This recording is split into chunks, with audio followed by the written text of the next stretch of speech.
아칼라자의 근본적인 치료법이 있나요? 근본적으로는 원인을 알아야 저희가 치료가 가능한데 근본적 치료법은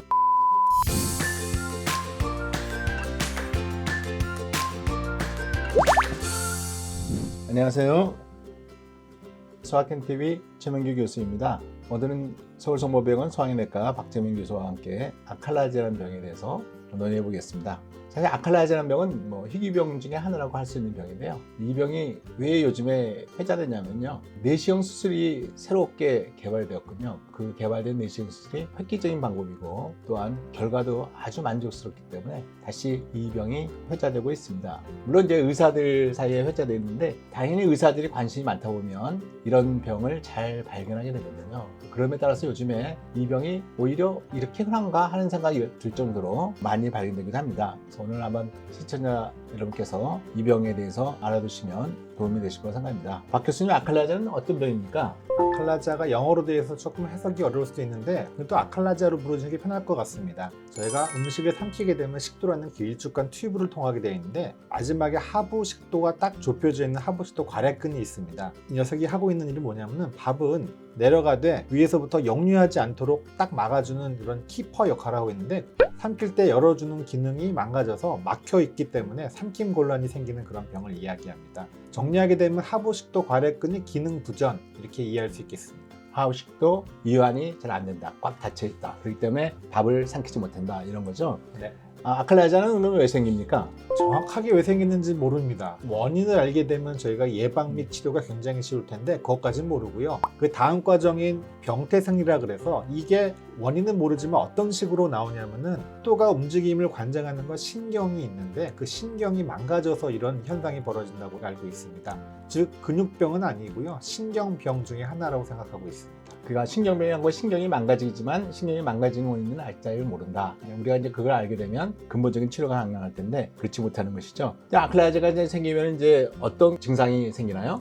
쉽게는 삼킴 곤란, 그러니까 막혀 있기 때문에 넘어가지 않는 그런 삼킴 곤란이 생깁니다. 근데 위치가 목구멍이면은 아예 못 삼키게 되는데 이거는 아래쪽이 막혀 있기 때문에 위 넘어가기 직전 삼키긴 삼키되 그 다음에 내려가지가 않습니다. 그 혹자는 이게 다시 역류를 하게 됩니다. 어떤 사람들은 저한테 저는 딴 병원에서 역류성 식도염으로 듣고 치료를 열심히 약을 먹었는데 이상하게 좋아지지 않아서 왔어요. 그런 분들을 심심치 않게 봅니다.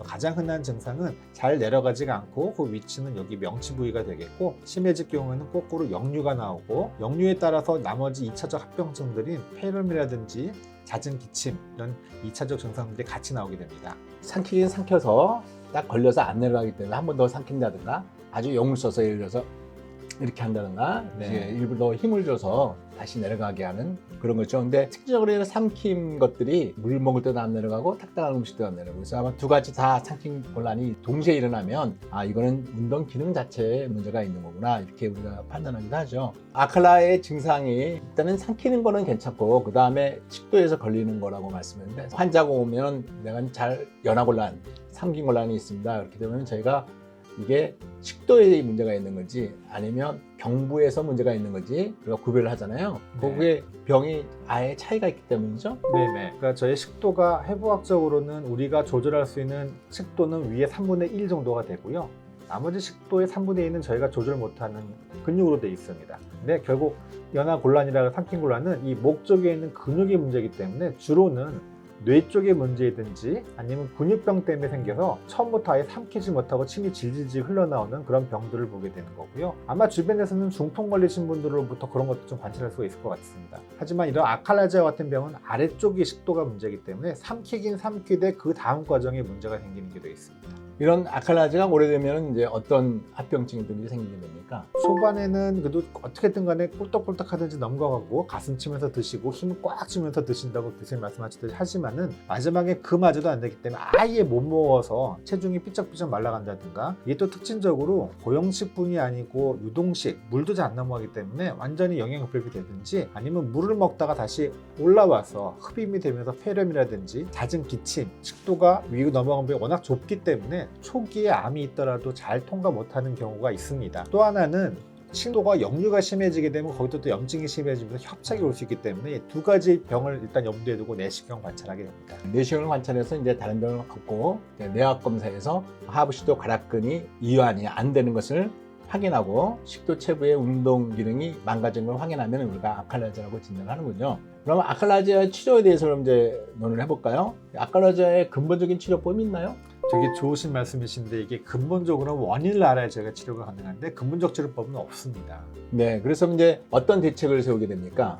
일단 원인은 모르지만 현상은 식도가 열려지지 않는 부분이 문제라서 그것 때문에 못 먹는 거니까 어떻게든 간에 식도를 열도록 하는 여러 가지 수술들을 하게 됩니다. 신경을 치료하는 방법은 아직까지 의학적으로 개발되지 않기 때문에 이제 근육을 억지로 이완하는, 옛날에는 수술 칼로 다 째는 그런 치료를 했잖아요. 그래서 네. 이제 저희 괄약근 절개술 이러한 수술을 했는데 이제 최근에는 이제 내시경으로 간단한 방법들이 많이 개발되었잖아요. 네네. 그래서 거기에 내시경으로 치료법에 대해서 좀 설명해 주세요. 예, 크게 또 세 가지로 저희가 생각을 하고 있는데요. 과거에 제가 교수님으로부터 학생 때 배웠을 때는 1차 치료는 식도 안으로 풍선을 집어넣어서 하부 식도 괄약근을 넓히는 풍선 확장술이 1차 치료였습니다. 근데 그게 하다 보니까 자꾸 반복을 또 해야 되는 거에 문제가 있었고 또 합병증도 있고 하기 때문에 그거는 어쩔 수 없이 일단 초기 치료긴 하지만 최근 들어서 그걸 쓰진 않고요. 현재로서의 초기 치료에는 포엠이라고 저희가 영어 약자 POEM이라고 부르는 내시경으로 입을 통해서 식도 근육을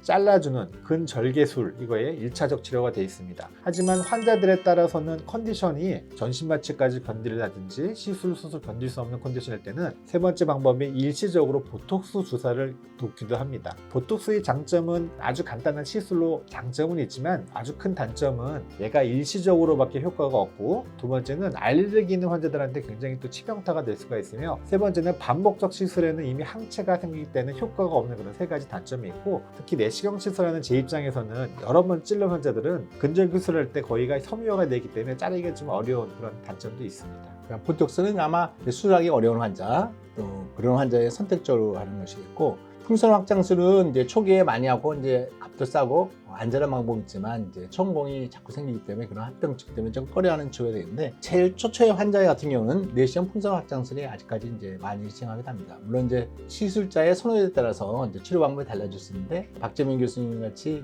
이제 내시경 수술이 아주 자신 있는 선생님들은 이게 더 훨씬 더 효과가 좋고 또 안전한 방법이고 장기간 치료 효과가 지속되기 때문에 내시경 수술을 선호하시는 거고, 또 최근에 대항도 이쪽으로 반영이 되어 있지만 아직까지 교과서 쪽에서는 이제 내시경 풍선 확장술이 1차 치료법으로 추천되고는 있습니다. 포엠을 처음부터 선택해서 시술 받아도 됩니다. 그렇지만 풍선 치료술도 좋은 1차 치료법 하나라고 내가 말씀드릴 수 있겠습니다. 사실 이게 포엠이라는 게 나와서 다시 이 병이 다뤘잖아요. 네. 우리가 사실 내시경 수술이 발달한 거 보면 내시경의 소위 용종을 띄어내는 그런 치료부터 이제 시작되다가 이제는 점막 아래로 파고 들어가가지고 근육을 절개하는 점막 아래층의 세계를 갖다가 내시경으로 치료하는 그런 시대가 열릴 것으로서 이 포엠이 아주 의학적으로서는 굉장히 한 전환기를 맞은 거고, 내시경 시술도 하나의 이제 뇌하게 된 겁니다. 그러니까 의사 입장에서는 굉장히 아주 발전된 한 분야라고 할 수 있죠. 오늘 한번 이 분야에 대해서 자세히 들어보시면 내시경도 이렇게 수술을 할 수 있구나, 이런 것들을 이제 여러분이 느낄 수 있을 겁니다. 포엠에 대해서 조금 상세히 설명해 주시겠습니까? 과정부터 설명을 드리겠습니다. 내시경을 어떻게 자를까? 사실 개발한 사람은 획기적이었습니다. 제가 교수님한테 배울 때는 서드 스페이스라고 부르는, 결국 껍데기가 아닌 밑으로 땅굴을 파고 들어가는데, 내시경을 통해서 먼저 식도를 놓고 그다음에 내시경으로 식도를 살짝 찐 다음에 땅굴을 쭉 아래까지 팝니다. 그 다음에 구멍은 결국은 2cm 밖에 안 되는데 땅굴을 파게 되니까 넓은 스페이스가 만들어지고요. 그 아래쪽으로 해서 식도 근육을 다 잘라주는 이런 시술이 되겠습니다. 제가 환자분들한테 설명할 때 이렇게 설명합니다. 팔이 있는데 사실 팔이 왔다 갔다 하는 게 정상이지만 이런 아칼라제 병은 굽히기만 하고 펴주질 못합니다. 따라서 이렇게 살 수가 없기 때문에 이거를 근육을 잘라가지고 펴주는 시술하는 것이라고 설명을 드리고요. 당연히 단점으로는 다시 굽혀지지 않는 단점은 있지만 일단 펴서 걸을 수 있는 장점이 있다, 이렇게 설명을 드리고 있는 것처럼 결국 내시경으로 땅굴을 판 다음에 근절개를 하는 이런 방법이 되겠습니다. 괄약근을 갖다가 내시경으로 확인해서 아주 세밀하게 절개하는 수술이죠. 사실 이제 옛날에는 괄약근의 절개를 복강경이나 또는 이제 그전에는 개복 수술에서 시술했잖아요. 그런 네. 경우에는 이제 이 식도 관악근이 흉곽적으로 올라와 있기 때문에 관악근 절개하기 위해 윗부분에 식도 근육도 절개해야 되는데 아무래도 절개 부위가 짧은 단점이 있었죠. 어떻게 보면 헬러 근절개성 외과 수술을 내시경으로 하게 되고 그 내시경 수술이 훨씬 더 장점이 많기 때문에 곽관을 받는 거죠. 일단 치료하고 나면 어느 정도 성적이 좋기 때문에 이렇게 의사들이 열광을 할까요? 저도 느끼고 논문도 나와 있지만 적어도 95% 이상은 확실하게 좋아집니다. 제가 사실 의사들이 기분 좋은 거는 한 번의 치료를 환자가 살았어요 라고 느낄 때인데, 이거는 암도 아닌데 환자들이 못 먹겠다 갑자기 저 어저께 햄버거 먹었어요 딱 얘기하는 순간에 서로 기분이 좋아지는 이런 치료가 되겠습니다. 성적은 95% 이상은 얘가 초기 성적 굉장히 좋습니다. 그러니까 성적을 다른 성적과 비교한다면 이제 풍선 절개수는 60에서 70% 정도가 장기간 유지를 할 수 있는 거고요. 거기에 비해서 95%의 치료 성적이면 이제 한 번 치료도 거의 다 되기 때문에 그런 장점이 있죠. 내시경 수술 어떻게 보면 굉장히 세밀하고 좀 복잡할 것 같은데 네. 합병증은 별로 없나요? 많진 않지만은 그래도 있을 수 있습니다. 첫 번째는 땅굴을 파야 되기 때문에 공기가 벽 바깥으로 셉니다. 흔히 말하는 기흉과 비슷하게 흉곽 안에 공기가 차는 그런 단점도 있고요. 또 더 걱정된스러운 부분은 염증이 생기는 겁니다. 입안은 깨끗하지가 않은데 입안이 깨끗하지 않은 데를 뚫고 들어가서 식도 아래쪽 깨끗한 부분 건들기 때문에 염증이 두 번째 걱정이에요. 다행인 거는 최근 항생제들이 좋아지면서 염증에 대해서는 많은 우려를 좀 없앨 수 있었고요. 사실 시술과 관계되는 직접적인 거는 출혈이 좀 걱정이 됩니다. 워낙 아래쪽만 파고 들어가기 때문에 겉으로는 상처가 없거든요. 그래서 아래에 어떻게 피가 나는지는 알 수가 없는데 그 합병증률은 1%에서 5% 정도 생긴다고 알고 있고 아주 죽을 만큼 나쁜 거는 거의 없다고 알고 있습니다. 박재민 교수님이 땅굴을 파면서 이쪽 식도를 갖다가 따라서 내려가서 관악근을 절개하는데 이 땅굴 팔 때 입구는 어떻게 처리를 합니까? 네, 마지막에 입구 2cm 정도 자르거든요. 근데 2cm는 내시경 클립이라고 쪼매주는 기구가 있습니다. 개발된 지는 벌써 30년도 넘었고요. 그걸로 이렇게 클립을 딱딱딱 호치케스 넣듯이 박아주면은 한 3, 4일이면 그게 다 붙습니다. 별로 어렵지 않고 내시경을 다 꾸밀 수 있습니다.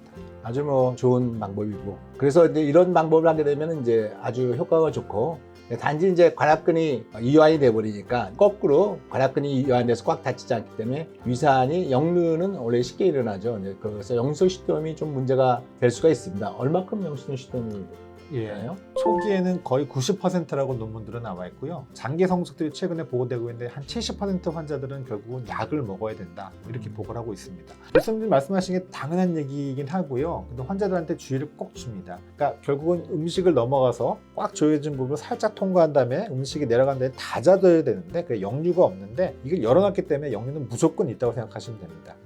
약물로 잘 컨트롤 된다는 얘기죠? 예. 네. 약물 컨트롤하고 또 제가 환자분께 부탁드리는 거는 제발 좀 많이 드시지 말라고 부탁까지 합니다. 그래요. 어쨌든 이제 이런 치료법이 나옴으로써 여러분한테 많은 도움이 되는데 일단 이 기술 자체가 터널을 파서 관악근을 절개하는데 이 터널을 파서 실수하는 게 다른 방법에도 응용을 할 수 있나요? 내시경으로 접근이 불가능하다고 알고 있는 점막하 종양 같은 경우도 같이 이유가 됩니다. 점막하 종양은 결국 근육에서 생기는 병들이 많은데 근육을 자르면 천공, 꼭 위험하다 이런 인식이 있는데 이런 터널 방식으로 하게 되면은 밑에서부터 쭉 따고 들어와서 이 근육을 다 아예 통째로 제거를 해서 빼더라도 결국 나가는 구멍은 여기밖에 없기 때문에 여기만 꾸며주는 이게 종양 제거술에 되게 도움이 되고요. 두 번째는 최근 들어서는 당뇨병성 위무력증에서도 식도의 문제와 똑같이 넓혀주는 시술을 똑같이 터널링을 해서 터널을 뚫어가지고 위 끝에 부분을 넓혀주는 이 두 가지로 응용이 되고 있습니다. 그러니까 유문 관악근도 네. 똑같은 방법으로 절개해서 치료를 하는 거죠. 그리고 아마 제 생각에는 이제 나중에 이게 터널을 파게 되면 이제 안전하게 밑으로 파고들어서 위 바깥으로도 내시경이 나갈 수 있기 때문에 어떻게 보면 복강 내의 시술도 내시경으로 시술하는 흉터 없는 수술, 로스카 서저리라고 그러죠. 이런 내시경 수술도 앞으로도 가능해지지 않을까. 어떻게 보면 이제 이런 내시경 수술의 한 발짝 진보라고 할 수 있겠습니다. 포엠을 하거나 풍선 확장술하고 내시경 치료를 하게 되면 환자들은 정말 신세계가 열렸다고 얘기를 하죠. 어떤 환자 이런 환자도 있었어요. 선생님 저는 밥 먹으면 의뢰껏 여기서 잘 안 내려가는 줄 알았어요. 이렇게 평생을 이렇게 살았는데 이거 하고 그러니까 쑥 내려가니까 너무 이상해요. 이런 말을 하시는 분도 있거든요. 그러니까 하여간 환자분한테는 굉장히 좀 획기적인 방법인 것 같고 비교적 치료가 좋은 새로운 시술 방법 같습니다. 앞으로 아마 이런 포엠을 시작으로 해서 여러 내시경 시술법들이 환자들한테 좀 더 안락하고 또 합병증이 없는 그런 시술로 발전할 거로 생각이 됩니다. 오늘 말씀 감사합니다. 네, 감사합니다. 감사합니다.